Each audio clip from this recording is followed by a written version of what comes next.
What a challenging morning. Oh my god. Too much on the go. I had Chippy came in to be my sidekick this morning. And when I grabbed this mic right here, you can see the red dot right there. Well, I grabbed it to push it out of the way or pull it between us. When I did, I hit this button right here, which kills the mic. And I hung out with Chippy and read emails for 30 minutes without any sound. Oh my god. Then I had to go back and figure out what I had read, which I'm doing right now, and redo it. And Chippy's out doing his thing with Sarah, so unfortunate. Oh well, shit happens. Here we go. I'll have Chippy back on tomorrow morning. Now, listen to this. This is again out of Bobby's book. We're going to get some emails, and I have some pretty bizarre videos sent in too, all right? Now listen to this. This is in the behavior section of Bobby's research.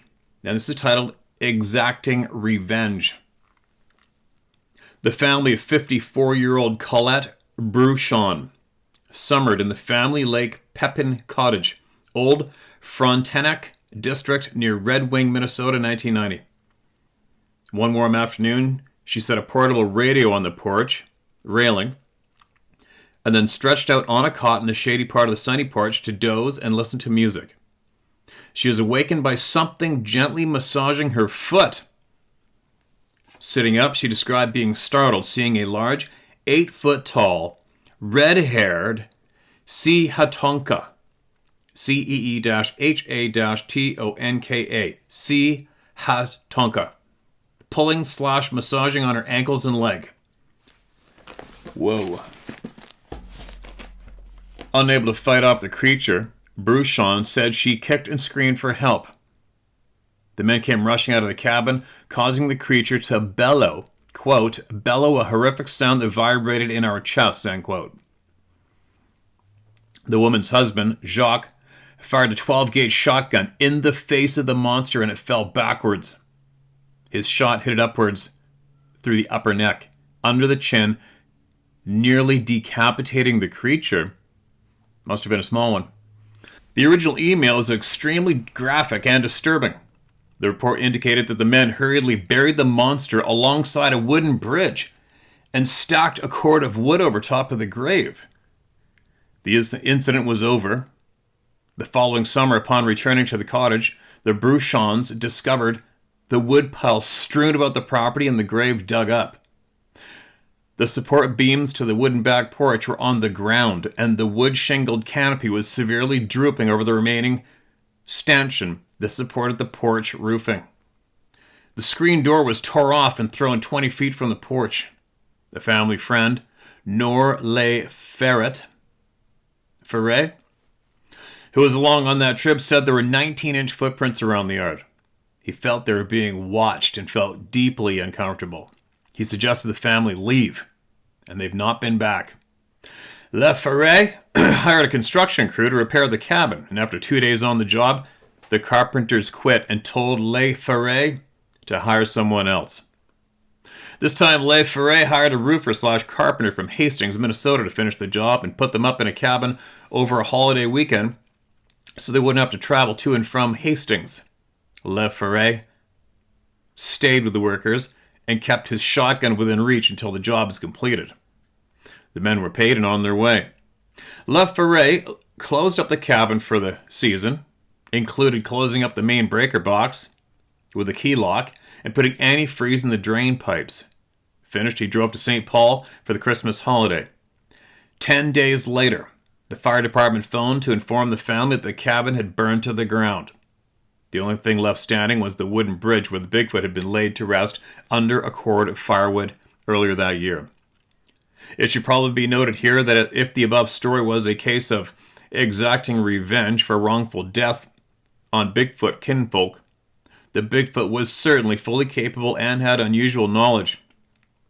Little was understood about that fire because the cabin was built 5¼ miles off of the beaten path behind locked road/property gates. There were no neighbors or river access. With the house shut down for the winter months, it's impossible to determine how the arson could have occurred. The Bigfoot must have known how to set fires, or he carried fire to the cabin from somewhere else. It's a puzzling story. Leslie each. Wow. Then she added, the term Si Hatonka translates the big man in Red Wing, Minnesota, where there are 4 Dakota Sioux communities. One of them in Prairie Island, located near Red Wing, Minnesota.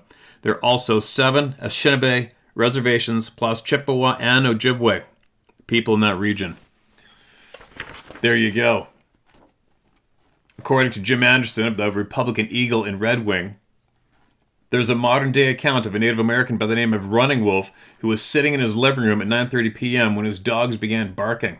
Looking through the window, Running Wolf saw a big shadow/man-like shape. He thought someone was messing with his car.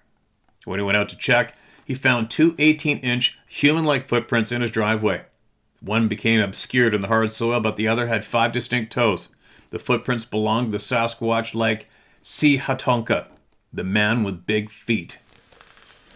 We'll leave that right there. Revenge, yeah. I've heard a story of revenge firsthand. I've mentioned it a couple times. That native guide I met up in Cayucot, and we all had a fire. The last night I was there guiding at a different place, we all had a fire and hung up. And it's the same guy, he said him and his uncle were on the boat and saw the reddish Sasquatch throwing a log from shore. He was standing on this point, threw a chunk of frickin' log towards them when they were out in the boat. And he said he couldn't believe it before I winged that chunk of wood. And he also said that his uncle, I believe, here shot one, dumped it, went home over the hill to the other side of the island, the Parksville side, and something beat the living shit out of his trailer. It looked like, he said, it looked like a smashed up Coke can, and the guy committed suicide. Right? Think about it before you're going to go pull that trigger on anything. Right? How crazy is that? Okay, here's another one for Bobby. Breaking and Entering is the title of this, and this is under the behaviors of Sasquatch, again from her research. Here's a story that describes a behavior totally unanticipated and a homeowner's worst nightmare. This story is the only account of its kind that speaks to daring behavior by a Sasquatch who broke in and helped himself to the family's moose meat dinner. I imagine hunger drives him to do much things in settings like this one, so far north in what must be polar bear country, and here is that account. Quote, the story was told to me by my brother-in-law, who is Métis. The Métis are Canadian Aboriginals descended from mixed European and First Nations parentage. My brother-in-law's mother, Isabel, is roughly 75 years old, and nobody knows her age for sure because she was born deep in the bush in northern Saskatchewan, Canada, not far from the Northwest Territory line. That is some harsh living in the winter up there. I worked in the pipeline up there. That's a tough people. Lost my spot. Isabel cannot read or write and is not worldly. She was 12 years old before she even saw an automobile. She does, however, have one of the best stories about Bigfoot I've ever heard told before. She says one night when she was a little girl, her very large family settled into their tiny shack. She described a huge, hairy man who suddenly threw open the door to their shack and came inside. Immediately, the entire family ran into the corner of the room and huddled under the blankets, scared to death. There, they sat there like that while the Sasquatch helped himself to the moose meat, eating all of it, and they left. She said that to this day, she can still hear its teeth gnashing away as it ate the meat, a horrifying sound. You have to understand that she still has no idea what a Bigfoot is to this day. To her, it's just a scary incident of her childhood. The next day, her father went to the nearest RCMP post, Royal Canadian Mounted Police, and brought back the redcoats, as she calls them. They checked out all around the cabin, found footprints, and told them they should move and not come back because they figured that whatever it was, it will come back. They moved that day and never lived deep in the bush again. Whoa! Can you imagine that? That sounds like somebody who's traveling, right? Traveling and didn't ask for it or whatever's going on, and they need food and they need it now, no matter what. Crazy. There's a few break-ins. I'll save it for tomorrow. I'll leave it right here. Holy shitter. All right. Now, I had another email sent in I already read, but I'm going to read it again right now. And I debated whether or not to put this just on the How to Hunt YouTube channel, but I thought, no, I'm going to share it here. This is insane. Listen to this. Holy shit, Steve, you got to read this email. Use my name, Patrick Edgley. This email is not about Sasquatch. It's about a psychotic hunter that nearly took my life when I was just 14 years old in the fall of 1976. I was in a foster home in Saginaw, Michigan. My foster dad's name was Ron. He taught me how to shoot a longbow in preparation for deer bow hunting. We practiced shooting a straw bale. I had tight groups of arrows. Opening morning, Ron walked me to my ground blind next to a bait pile of apples and sugar beets. Ron left me in the dark with instructions of what to do should a deer show up. After it got daylight, a truck suddenly pulled right up to where my blind was, and a man wearing a blonde wig under a hat got out of the truck and told me to go sit on the bait pile because he was going to take a picture of me. I put my bow down as he told me. I sat on the bait pile, and this guy pulled out his bow and took a shot, and the arrow pinned my jacket sleeve to the tree next to me. I pulled my arm through, tearing the coat at the same time. The man laughed and told me his name was George. He could not pull his arrow out of the tree, so he unscrewed the arrow and put it away. George then had me hold up my deer tag as he took a picture with a Polaroid camera. He peeled off the backing to let the pic develop. He showed it to me and put the photo and my deer tag in my front pocket. This is creepier than shit. George asked why I was using a bait pile. I told him I was 14. It was my first time bow hunting. I told him my foster dad, Ron, was teaching me. George asked why I was in foster care, and I gave him a brief history of that. His eyes welled up with tears, and then he said excitedly, "Have you heard about me on the radio?" I said, "No." He said, "Well, you're going to because I'm famous." George then climbed into his truck and drove off. A few minutes later, my foster dad, Ron, showed up in my blind. "Oh," I said, "I thought you were him." "Him? Who?" Ron demanded. I told Ron all about George and what he had said to me. Ron's eyes grew huge, and he told me that he had to go right away. He made me lay down on some leaves, and while he threw a tarp over me, told me not to make a sound. He then buried the tarp with the leaves as he was leaving and said if George returned, run like hell to the cornfield and hide. How weird of a frickin' reaction is that? "Hey, you just about got killed. Let me leave you here by yourself again, and don't move until I come back," said nobody. I fell asleep very soon after Ron left, and I awoke to the engine of a vehicle, and I lay there under the tarp, frozen. I was afraid. And suddenly the tarp was pulled back, and a Michigan State trooper stood in front of me, one of the baddest of badasses. Ron was with him, and I was shaking. And after I had calmed down some, I was asked to disclose everything I knew about George. I showed the trooper where the arrowhead was stuck in the tree, the tire tracks, the peel-off, backing to the photograph, and the picture with my deer tag in my pocket. I also told the trooper about the blonde wig George wore with his gray hair sticking out from underneath it, as well as the type of truck he drove. George then apparently murdered several bow hunters that were using bait piles for a few seasons. Holy shit, I remember hearing about this too. He evidently hated anyone using a bait pile. They found George a month later and he had shot himself with the neighbors, after the neighbors began to smell him. They found George a month later, he had shot himself, and the neighbors began to smell him. They found several deer tags George had taken as trophies. He was a serial killer. My foster dad, Ron, took me aside one day and told me to go to the basement and turn on the radio to AM 1200 and listen to the state police broadcasted about how they had found the serial killer dead and no one had to be afraid anymore. I only went bow hunting a few times after that. The day I met George was the most hard evidence the state police had gathered since the killing began. I'd been paying attention to every detail George had said and done. I don't know why, but holy shit. So there you go. I'm waiting to talk on the phone with you as I have had several encounters with the forest people. Hope to hear from you someday, soon, and I get it.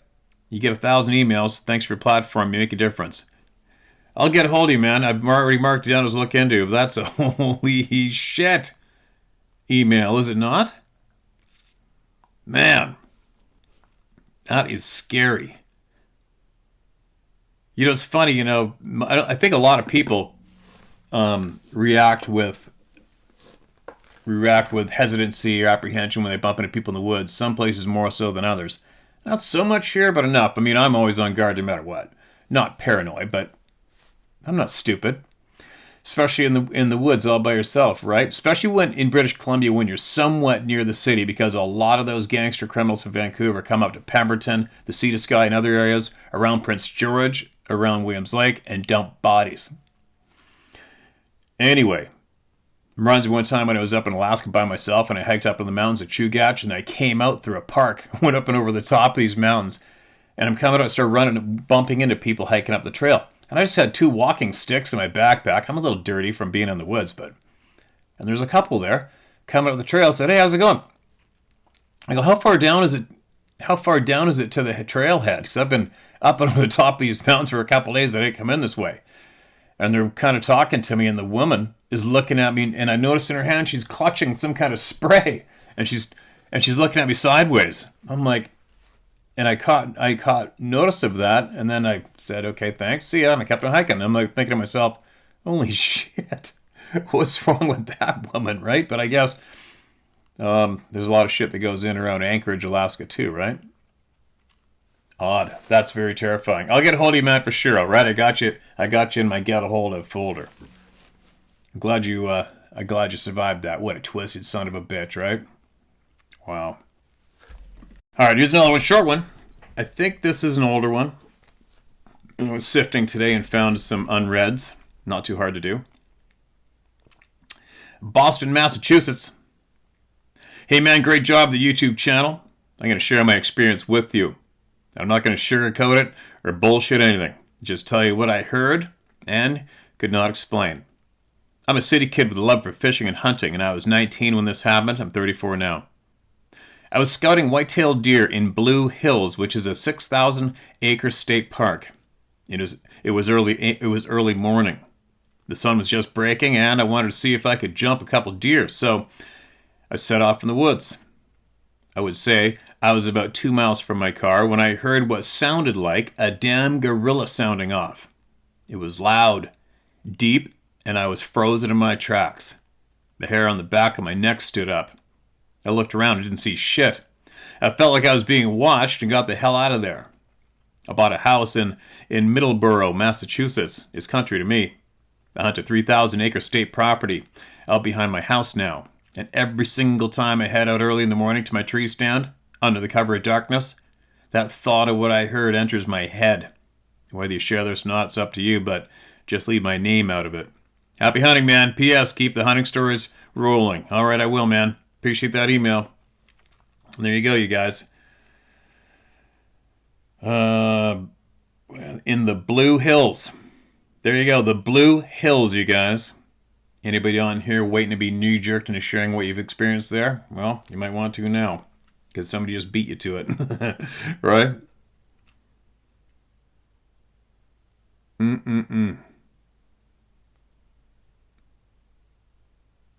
All right, one more. This is titled, I Believe. You said you use your name? Steve, my name is Barry Conatzer. Barry Conatzer. I'm 62 years old. I've been around bullshit most of my life. I was in the Army for 3 years, 101st Airborne, and worked for the government for 35 years, so I know what bullshit is. I never really believed in these things until listening to you, and I believe you 100%. With that said, and listening and receiving your knowledge, I started asking questions to people. I just came back from Newfoundland, moose hunting, and was talking to my guide and asked him if he ever saw one or heard of anyone seeing one. He said he's never seen one, but told me his uncle swears he saw one around Millertown. Then a month ago I was in Maui and met a great couple from Canada. So of course I asked them the same question. And the wife told me she grew up around Vancouver, and when she was a teenager, she saw one about 40 yards away from her house. She said she told her dad, so they went up the hill and found huge footprints of this thing, and her dad took pictures of it. She said she never really told anybody about it, afraid of what people would say. And that's all I have. You made me a believer with your genuineness. Big time. Barry. Barry, appreciate that email. I really appreciate that email because in the past, as you know, I've suggested to every single person that's curious, all you got to do is go up to somebody in your community and look them straight in the eyes if you know they've been in the woods a fair amount or whatever, even worked around the woods, driven the highway, worked on the railroad, whatever. Just look them in the eyes. Don't smile. It's not a joke. Say, hey, you ever seen one of these things or know anybody that has? And you would not believe how common it is. It is so common to come up with and find somebody who has seen or knows somebody. It's absolutely off the charts. It's the point now, like where I live, especially when I was living in Pemberton, Whistler, I see this guy. I'd always tell everybody, if you haven't seen one, no big deal. But I'll guarantee you know somebody that has. Guaranteed. That's how common it is. And that's why I'm frustrated that nobody's educated firsthand. From our education system, right? The old system. All right. Listen to this one. Hi, Steve. I'd just like to thank you for all the time you put into getting the people's voices heard on this Sasquatch issue. You're loved by many people, myself included, of course. I'll keep this short so you can read more stories in an hour. Appreciate the kind words, man. The people need their stories told, so the puzzle can have more pieces to bring out the truth of it all. Here are 3 videos of my gold panning in the Souk Hills. The 2 videos are one take, but cut ones so we could play it over and over to hear what's going on. The one short video, you can hear the Sasquatch with his deep voice.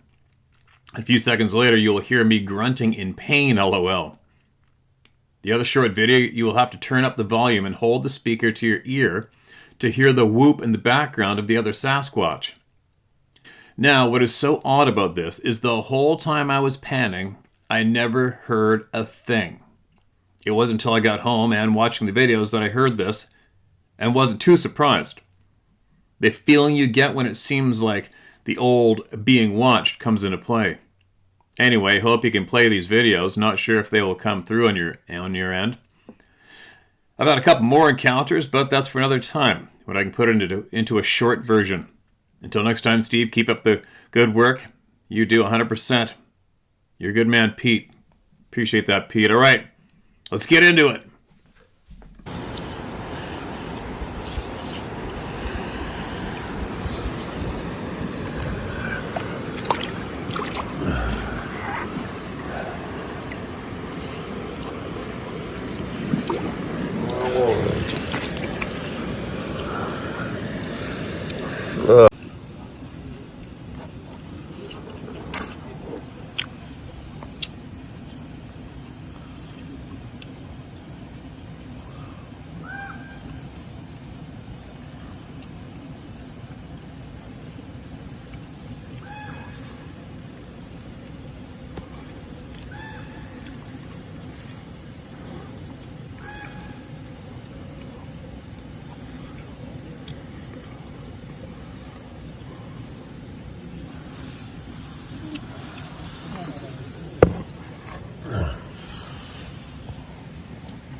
That's kind of creepy. And you did not hear the sound while you were sitting there in the creek, but you heard it on the video when you got home. That's really, really bizarre, isn't it? That's really frickin' bizarre. Because you know as well as I do, when you're alone in the woods, especially, I mean, there's no wind right there. There's nothing going down. Dead quiet, and you're by yourself, and you know there's shit around. Your senses are usually on alert, and you're not going to miss that. You're not going to miss that sound and not react, right? But how many times have people seen these beings, and somebody next to them can't see them, usually kids, and the adults can't see them? my friend of mine who came hunting with me, elk hunting, degree in psychology from Northern Ireland, and he said it was so loud it sounded like somebody just wailing on a tree with a sledgehammer, and I didn't hear shit. And I hear everything. I hear more things than people that I hunt with. Like, I'm always the first one to hear a faint elk call or a moose grunt or whatever. I hear it way before everybody on average. So but that always sticks with me in my mind, right? The fact that sound, and I was closer to the source of this sound than he was, and he said it sounded like somebody was blazing the shit out of a tree with a sledgehammer. I don't hear nothing. So I'm just saying, for you to not hear that sound, but your camera picked it up, just my brain shoots right back to me not hearing that tree getting beat on, but my partner did. How the hell does that go down? Now I'm curious, I wonder if maybe previously you have ever said before you go out, just leave me alone and don't scare me. Leave me alone. I wonder if you've said that in the past, because that's what I do. And I wonder maybe possibly it has something to do with it. I don't know. But I'm curious too, if you want to email me back, and don't worry about your time. Like you just said, I'm going to try to make this short. Don't worry about it. Just get it all out, man. That's not a request or a factor here. We don't tell anybody to try to leave out some detail. Don't tell us everything because we really need time for somebody else. That's not a factor here, right, man? But very kind of you to suggest. Anyways, what I'm curious about is roughly where. Gold panning, obviously, no doubt. You're finding gold, the price of gold these days? Whew. You want to keep that secret. I'm not into gold panning. But I did grow up and cut my teeth in the Souk Hills. I know them all. I know all the old roads, all the rivers, all the hills. So, but I'm curious to know roughly whereabouts you were. So I can tell you right now where there's been tons of action is North San Juan, all right? Bear Creek Reservoir, Survey Mountain, Weeks Lake, Shawnigan Lake, and a lot around Harbor View Road access. As far as I know, it's probably gated off by now. But obviously, you go up Harbor View, hang a right. Where do you go? Into that timber towards the northwest side of Humpback Road, right? Anyway, but I'm curious to know where that went down myself, roughly. I won't share. Obviously, I got everybody's back when it comes to the secrecy, but that's a pretty, it's quite the sound to not hear but a camera pick up when you're by yourself and it's nice and quiet. Very, very bizarre, don't you think? On that note, I have another video I'm going to share that somebody sent in, and embarrassingly for me, I'm not the most organized guy, right? If anybody knew the shit that I've got on the go on the average, it's a little much, but I do pretty good, I think. But like I've explained earlier, on my phone, when I open up emails with my phone and somebody has an attachment like a video to share with me, my phone won't open it and play it. It says, you click on the link with the video that you guys send me in my email via my phone, and all it does is say download or view. And if I hit view, it just has the broken video emoji on the front. So I download it, but it downloads successfully into my folders most of the time. So I'll click on something, hit download. Okay, I'll check that out later. And then off I go. And then I don't have it attached to the text that came with the email. So what I'm saying is I apologize. I'm not sure where this video came from. All right? But I'm going to share it right here. If there is a story to it, I'm going to have to possibly get the original person with the video to email me again, just real quick, and forward me your email with it, just in case there's a bunch of encounters on there that I'm missing out. All right? Sorry for the babble. Let's watch this. Okay, here we go. Can you explain how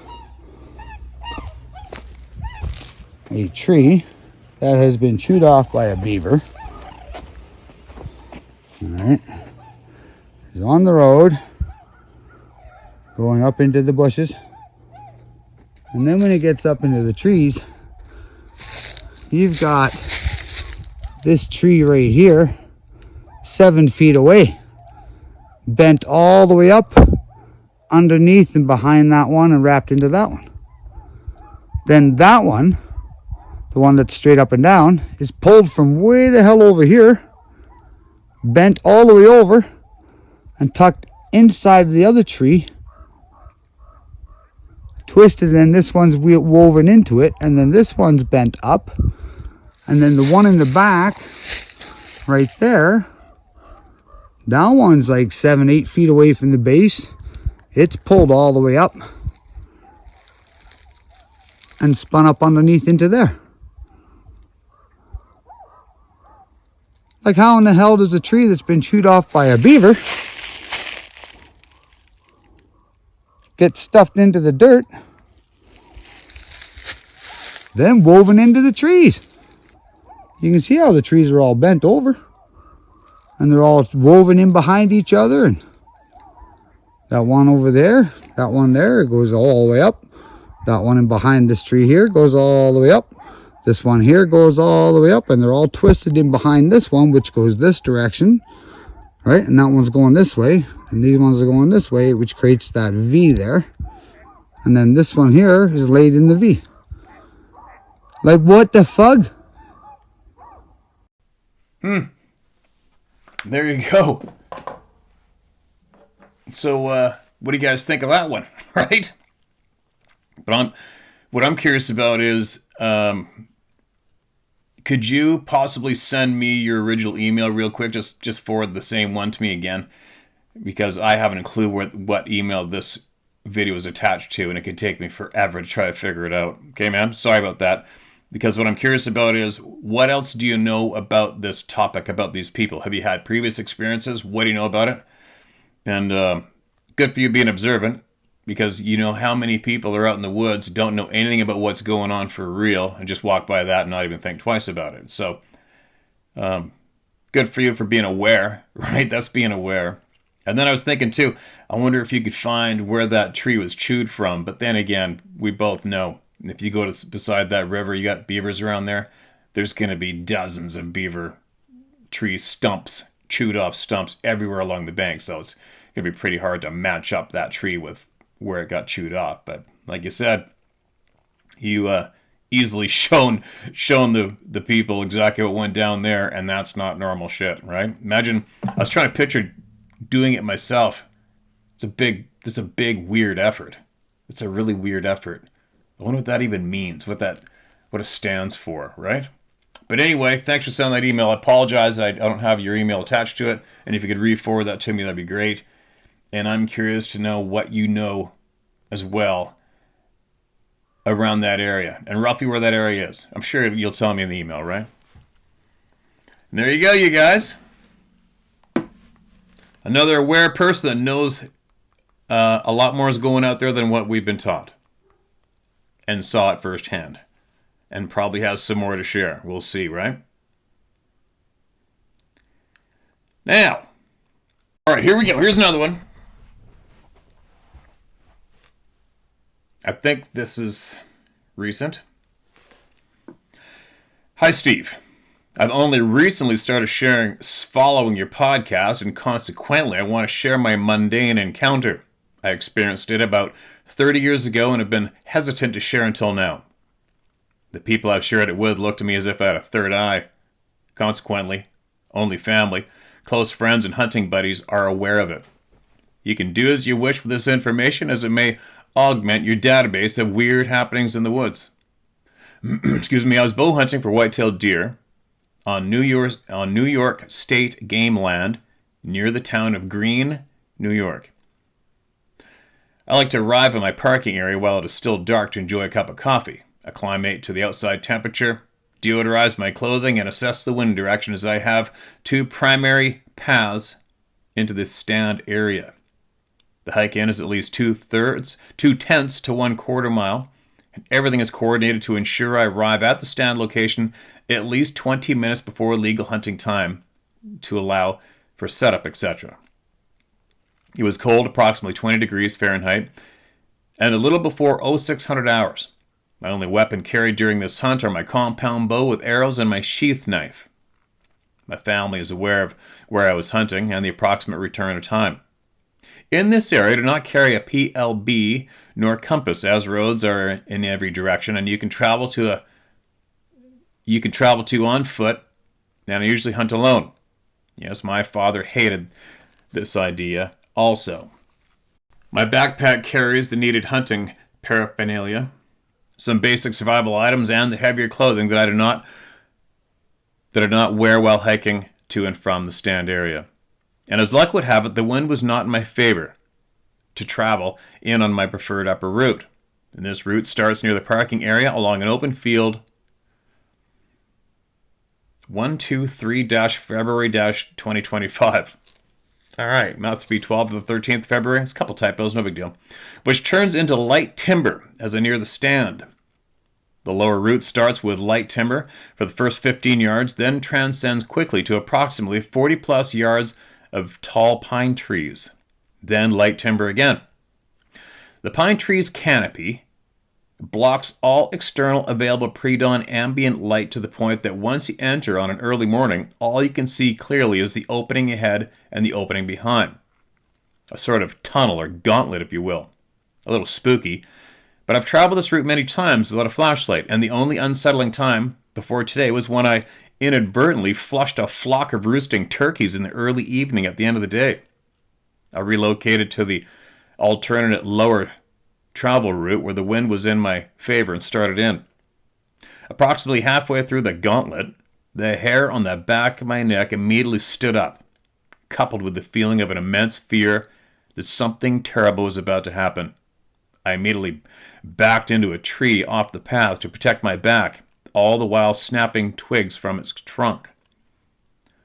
My left hand was carrying my bow, useless in the dark, and I pulled out my sheath knife with my right hand.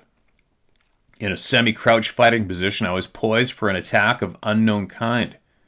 I said to anyone or anything near me, "Okay, you son of a bitch, let's get this over with." Well, it's got to be an intense feeling to make you react like that, right? Nothing happened. Within about 5 seconds, I only hear two very, very faint footfalls as whatever was present receded from my personal space. One footfall was definitely heavier than the other, as if two different sized entities were leaving. My body relaxed and the hair on my neck laid back down. I saw nothing. I smelled nothing. I physically felt nothing other than the surge of adrenaline and being cornered, ready for a life or death fight. After about 1 minute and feeling somewhat safe, I proceeded on my trek to my hunting stand, continually watching my back trail, and my knife remained in my right hand. The remainder of the day was uneventful. Nothing of interest was seen or experienced, and I left the stand area just before dusk and took the preferred upper route back, which is shorter, leading directly to my truck. A little background. Growing up, I became very comfortable in the woods, having spent a lot of time hiking, fishing, hunting, and exploring areas of New York and Pennsylvania. My familiarization with the backcountry started at about 10 years of age, and I've been in predicaments where in the dark you could not see where you were going until the upper tree canopy was open, permitting the ambient light through. I've never had an experience like the one described above, before, or since, but I have noticed on many occasions the eerie silence that envelops the woods where all animal and insect noises cease, as if a switch was turned off. I also experienced this phenomenon while on guard duty in Vietnam. Then, as if someone flips a switch, everything noise-wise starts again. In the United States, 90% of the time during the silence, a predator would be observed traveling through like a fox, coyote, or even a fisher. In Nam, I never saw anything during the time of silence. Nothing traveled through that I saw, and suffice to say, I was looking really closely. Okay, there it is. No bullshit or fluff, only the facts. You may keep or discard this information as you like. I just request that you not use my name, my last name, and personal information provided below, if possible. Thank you. Keep digging as you are on a trail that few are willing to follow. Happy hunting. May your game bag always be full, and remember, we only get one shot in this life. Let's make it count. And as always, stay safe. Okay, Matt, I got you. I got to check back at the beginning. Did you leave your name? No. Right? Perfect. Okay, gotcha. There you go.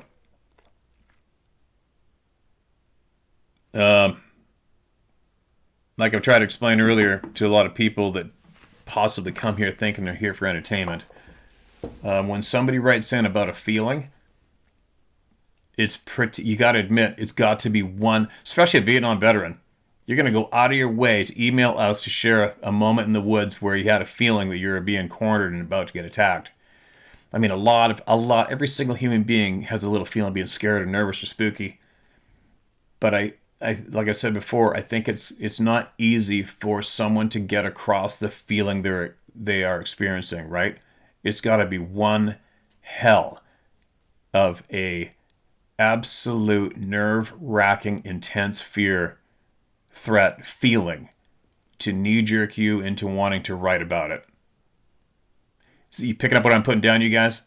It's for a lot of people, it might not sound like much, but for somebody like me who does the same thing all the time, I'm listening. You got my attention. I'm listening to every detail you have to share with me about that experience. That's why I'm here. And that's why we listen to everybody, right? So these stories of fear might not mean much to some, but it means a shit pile to me and a lot of other people that know what's going on. And especially when you do things like this man does with his hunting, and me too. Only the difference between us two, I go up the mountain in huge, mature, never logged before timber, and I climb up there in the pitch black, piss and rain, doesn't matter. By myself, I never use a flashlight because I rely on my night vision. Even when it's pouring, raining, overcast, I can see enough, and I know the trail well enough. But what I'm saying is, in the very beginning, in the bottom, one place in particular, I'm saying it out loud. When I go in this one patch of big timber with that big canopy, I'm just saying it out loud. Just leave me alone. Leave me alone, not today. And then I bust out when I start getting higher in elevation, a little mossy bluffs, and then big timber again. And then I like to get to where I sit, and then I'll change into dry clothes once my heart slows down, and I pull up my coffee, and I sit there for about an hour in the dark, in dry clothes, waiting for first light and letting everything cool off before I start my hunt. So I can relate big time. And I don't think anything's happened to me during that hike. Lots has happened across the valley from that spot. Oh, straight above is where those 4 trees I've shown you guys, the 4 logs balanced on a tree, is straight up and to the left about 400 meters of where I normally go on this hike, right? So you can imagine what my senses are doing when I'm hunting all the time. My senses are on fire. There's no way out of it. But anyway, there you go, you guys. There you go. Shared. The videos, everybody today, absolutely appreciate you coming forward with what you've seen, what you know, and what you recorded. And everybody else, take from what you will, leave it, right? Now, almost a repeat, but not quite. On the trail camera, the trail cameras I finally shared with the public. Why have I never done this before? Because I'm not a frickin' product whore, first off, and I'll bite my lip before I go on a big rant, but years ago I was with possibly one of the largest names in what I call commercial product pushing and commercial hunting. And at the same time, probably one of the lowest forms of human beings I've ever shared camp with. And I ended up quitting. I've completed the first hunt and I left. And actually probably give that douche credit for making me come forward to try to share knowledge with people. Because I left there thinking to myself, after how many TV shows and TV people I guided and had to go in the woods with, and I remember leaving there thinking, how the hell can I teach people how to hunt and tell them the truth? Because it's so saturated with all these bullshit from people like this idiot. And let's just say, I'll refer to him as full of guff. All right? And he actually tweeted something really bad and very untrue about me after that. And I couldn't believe he did it. I still have the screenshot because one day I remember thinking, you piece of shit, I'm going to come online and I'm going to share my story word for word, because first, number one, I'm not scared of him, but I can guarantee you he's scared of me. And he doesn't want me to come forward. But I won't say his name because he's that type that would probably get a lawyer. You're defaming me. But anyways, what I'm saying is, when you watch the bullshit that goes on with people promoting stuff, they just want that money and they want to be in front of the camera at all costs. And I can remember they were sitting there and they're actually making up. There's a whole crew there. We're in the Yukon, and he's got everybody sitting there and they're making up kids' names. And then they're making up question that was emailed into him for him to answer, and then he answers. Sitting there making it all up. All of it. They didn't get emails from kids. It's all a lie. Bullshit, right? And this idiot promoted, he didn't even know what was in his hand, and he still doesn't when he's promoting these products. So, just so you know, all my life, I've never ever wanted to have anything in common with so many monsters like my mom's husband. I made sure there's nothing I will have in common with that guy or be similar to him. I don't even know if I'm saying this correctly. I'm jacked up in coffee. Let me get some more coffee in me. Just did not want to resemble or share any traits in any way as some of these people have come across my lifetime. So that probably as well gave me fuel to just skip over the hundreds of emails I get of people asking me to promote the products. So this trail camera that I am promoting, and you know, the amount of people over the years that have asked me what trail camera I like, and I've never answered. All I've ever said was, they all piss me off equally. And as far as I'm concerned, when you get batches, everything's made in China. As far as I'm concerned, when you get products from there, because I've bought trail cameras 5 at a time, 10 at a time, 20 at a time, and I've bought in the past numerous bit larger, more common named cameras, and all of a sudden you get the exact same camera, same model, fails. So I think possibly you get good batches and you get bad batches. Just how it goes. I think. I don't know. But anyway, I bought these cameras this year. All right. These are a couple of numerous unknown names to me I bought. And these were the Guard Pro cameras. These are the ones I got. See them? What model is it? Shit, I don't know. Will it even say? A35 trail camera, Guard Pro. Now, the one they sent me to try out, kind of funny, is this one. Now, I'd imagine the ones that I bought are older. This is probably one of the newer models, right? I'm guessing. Okay? Now, follow me. What I absolutely was stoked about with this camera, first off, we already saw, I'll show you again the quality of the videos, all right? This is going to be important to a lot of you, some of you not so concerned at all, but you turn it on. You go to set. What if I could show you guys this somehow? Anyways, they sent me this one. What model is this? A60, so I'm guessing this is a newer one. And as trail cameras go, obviously, their quality and technology goes up too. But here you go. This is the new one that they sent me to try out. All right. And here is the one that I bought, probably an older model. Maybe, who knows? I don't know. A little bit different in the case, no big deal. And they sent me the solar panel to try with it. All right. But another thing, so once you get onto the Guard Pro website, all right, so I'm going to run you through, I hope this is recording properly, but I'll run you through this camera's, the goodies. All right, so first you turn it on in the middle. It says on, there you go, you got 30 seconds to get away from this thing, right? You see it on the screen.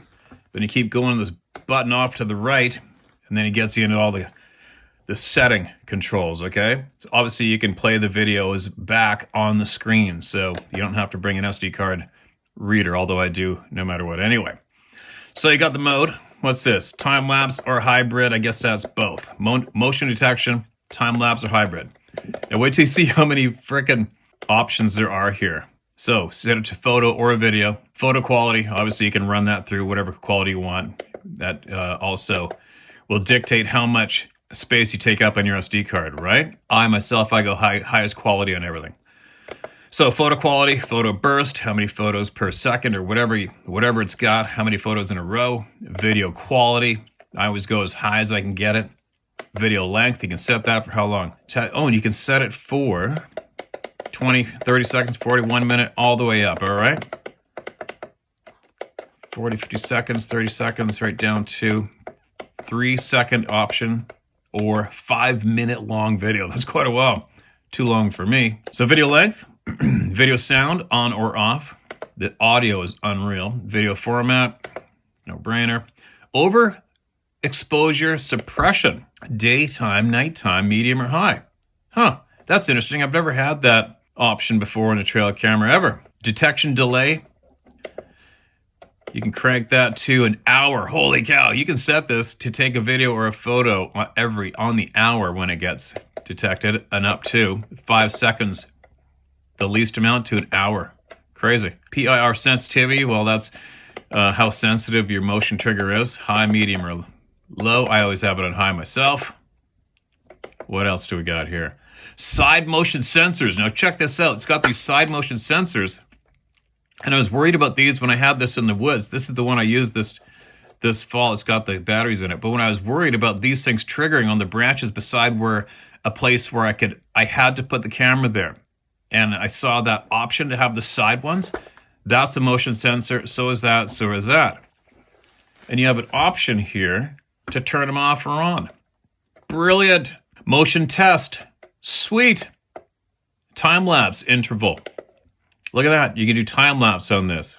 Time lapse period, time lapse intervals, time zone, date and time format, camera name, info strip, loop recording. What's that about?